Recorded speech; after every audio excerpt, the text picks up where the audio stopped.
The following program was made possible by the generosity of those who have determined to hold fast to the true Roman Catholic religion, as expounded by the Roman Catholic Church before the disasters of Vatican II and the so-called New Mass.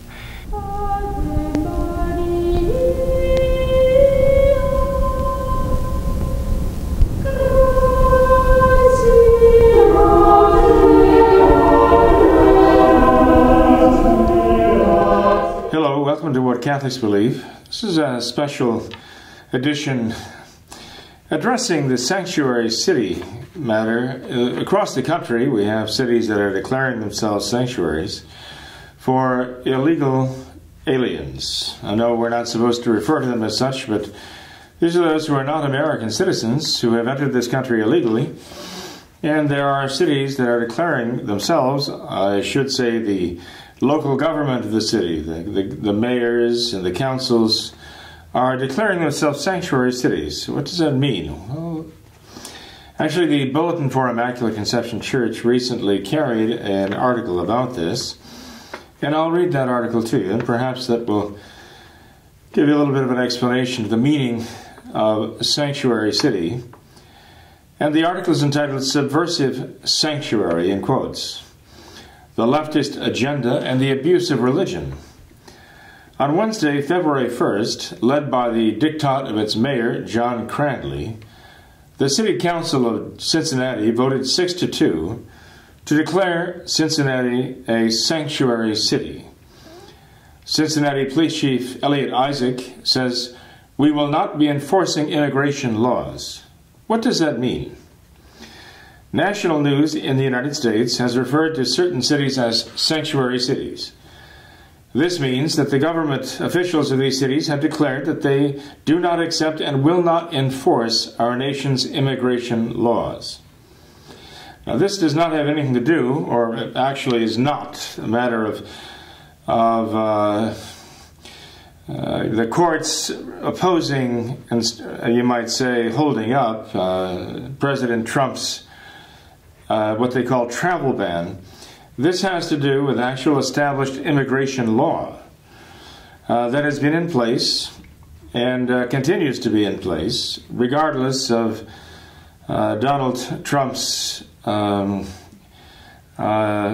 travel ban. Actually, even the name travel ban is a misuse of language, because all he's doing is temporarily putting a hold on the certain refugees or immigrants from certain countries, Islamic countries, entering the United States.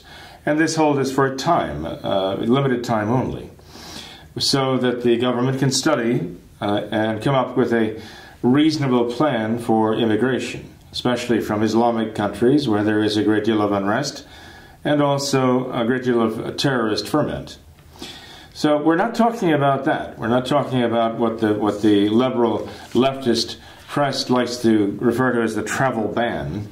We're talking about settled immigration law regarding those foreigners who are in this country illegally. And so the governments of these cities, the officials of these cities, have said they are not going to enforce the nation's immigration laws regarding foreigners, and specifically they mean Islamic immigrants, refugees, aliens who are in our country illegally. The city officials, the police, the courts will not detain illegal immigrants, nor will they report them to the federal authorities, but rather they will protect and shield them. They will protect and shield them from the law and from those who would enforce the law.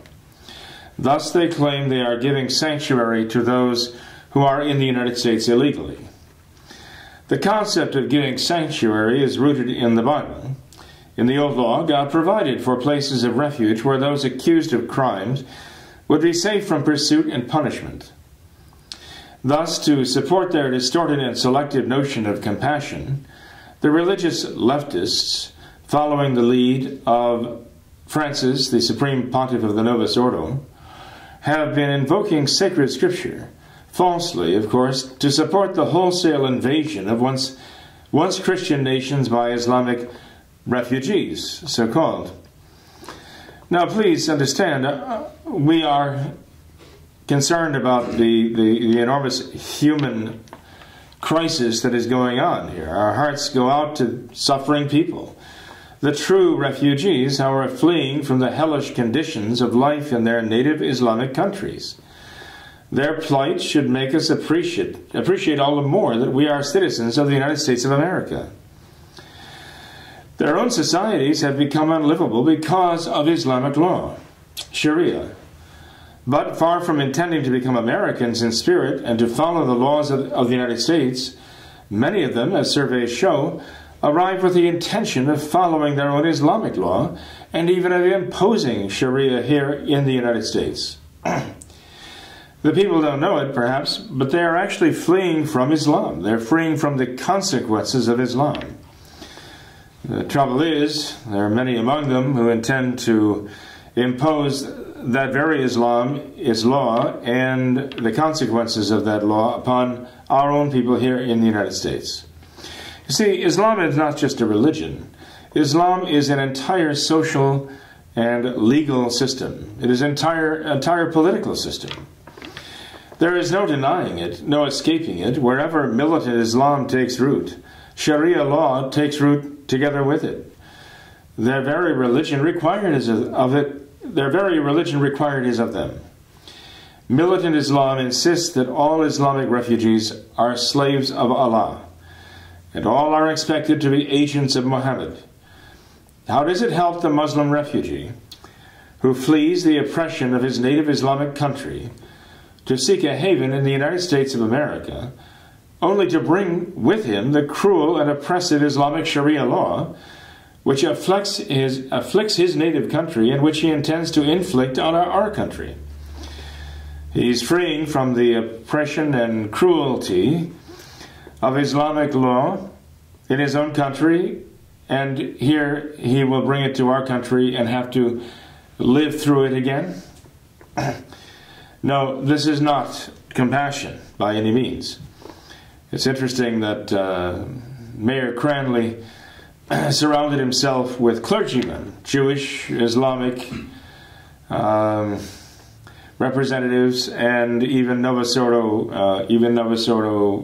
presbyters came there to support him in declaring this sanctuary city.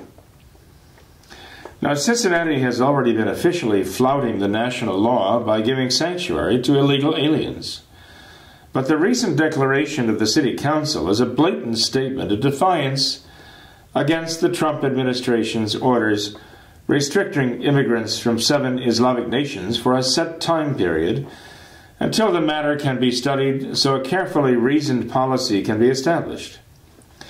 In other words, even though they're declaring Cincinnati a sanctuary city, and other mayors and councils of other cities are making this declaration also, even though they are doing that, it actually does not directly confront Trump's travel ban, as it's called, but it is meant to be a form of protest. You have areas like Cincinnati that have been actually informally and quietly doing following the process of sanctuary cities, not enforcing immigration laws, but now they want to make it explicit in order to make a statement. And the statement is they rebel against the executive order of Donald Trump calling for a hold on immigrants from these 7 countries while the question is settled. How do we handle it so that only the good people can come in and the bad people are kept out? Because that's what this is all about. How to admit those who come in with goodwill and really need to escape the tragedy that is playing out in their own countries, but at the same time prevent those who come to this country as invaders and to do harm to us. How do we keep them out? That's what this is all about. And so the concern is that the Obama administration opened United States borders for tens of thousands of Islamic immigrants without controls to keep out the terrorists and the violent criminals. The controversial immigration policies of the Obama administration were largely put in place by executive orders. The use and abuse of such executive orders by recent presidents has set the stage for the imperial president who rules by decree, usurping the rights, duties, and powers of Congress. President Trump is now attempting to use the same means of executive orders to undo the most egregious abuses of the Obama presidency. It is the rightful place of the United States Congress to address, resist, and prevent the abuse of president's executive orders. But it is now the courts, in the control of sanctimonious leftist judges, which are on the attack.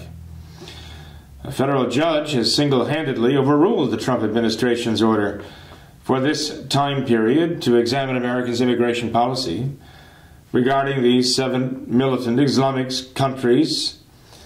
And a Democrat Attorney General has hailed the judge's order as a victory for the United States Constitution. It is actually an attack on the United States Constitution. Those of us who know that the United States of America drew together as a Christian nation understand that our nation has the need for prudent laws to defend itself against invasion by a foreign entity and to protect itself against subversion by a hostile ideology. We have the right to expect and to demand that our public officials respect and enforce our laws for the safety and security of our citizens. Those of us who live in the greater Cincinnati area and who are therefore affected by the decisions made by Cincinnati counsel have the right to speak our minds about this flagrant defiance of law. We who are American citizens have the legal right and the moral duty to speak out in defense of our country, and the duty to speak up when the very rule of law is brazenly scorned, and our public officials have the legal and moral obligation to listen. But then, haven't the mayor of Cincinnati and the mayors of other cities and their councils already told us that they are above the law? What if we follow the example of these people? What would happen if we would say, does not compassion require us to disregard and to defy the laws protecting Planned Parenthood's abortion chambers?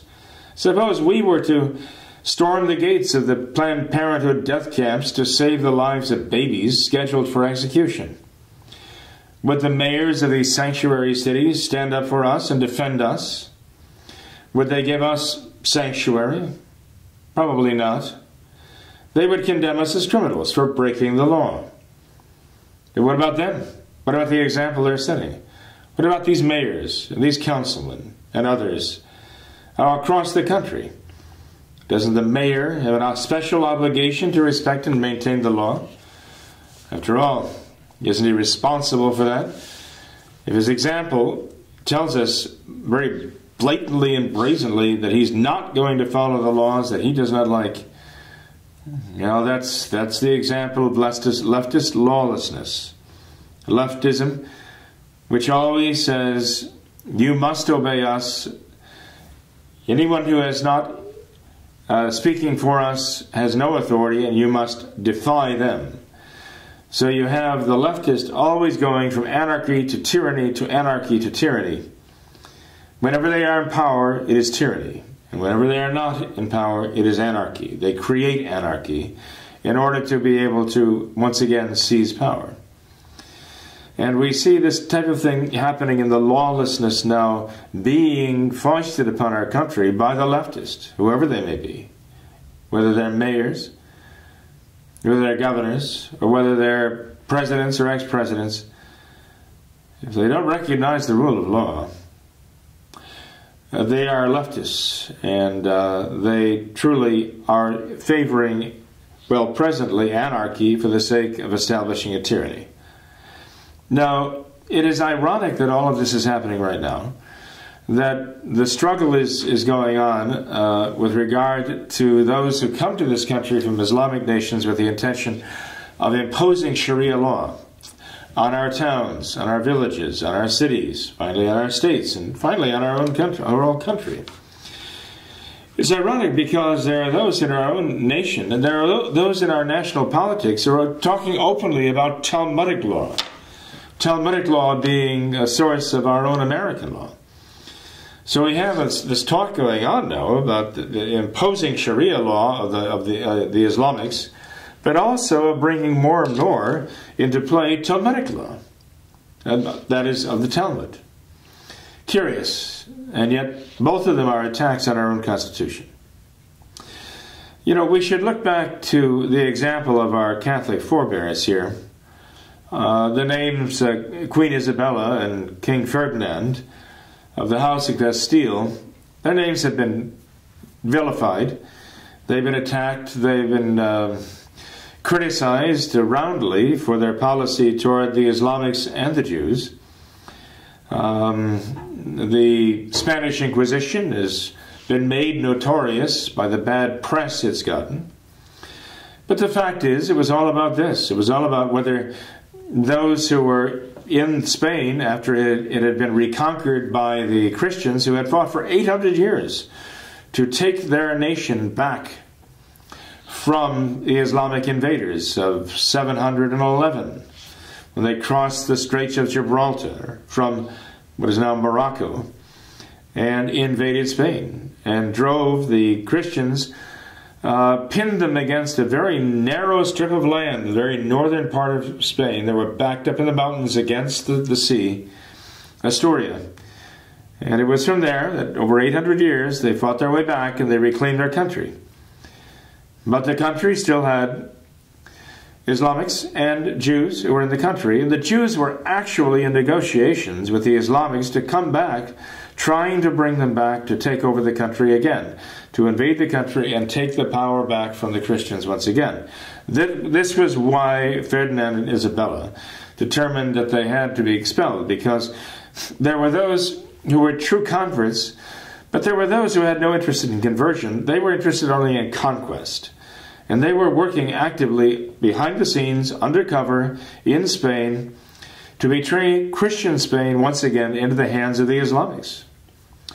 Remember, Islam does not mean peace. We've been misled. Islam means submission, is what it means. It means submission. And it's all about being the slave of Allah, or enslaving those who are not the slaves of Allah. But Islam has the most gory history of slavery and oppression of any institution on the face of the earth in the history of mankind. The slaves taken by Islam, as a matter of course, just as a matter of normal business procedures, a standard operating procedure, enslaving whole populations, is what Islam really is about. It's an essential part of the Islamic code. And so Ferdinand and Isabella understood that. And those who are honest and facing the truth, they acknowledge that. Yes, there certainly is compassion. For those who wish to flee Islam and its consequences, yes, we should have nothing but compassion. For those who want to bring it here and impose it upon us, there must be only resistance. And so we have to stand firm for what we know is the right thing, and that is our traditional, our true Catholic faith, which requires compassion to those who will have compassion on themselves. But for those who want to inflict on us the same evil that they have suffered on themselves, we cannot allow them to do that. We ourselves, we ask God for mercy. And we can hear our Lord saying, well, I need you to have mercy on yourself. I'm giving you the grace to have mercy on yourself.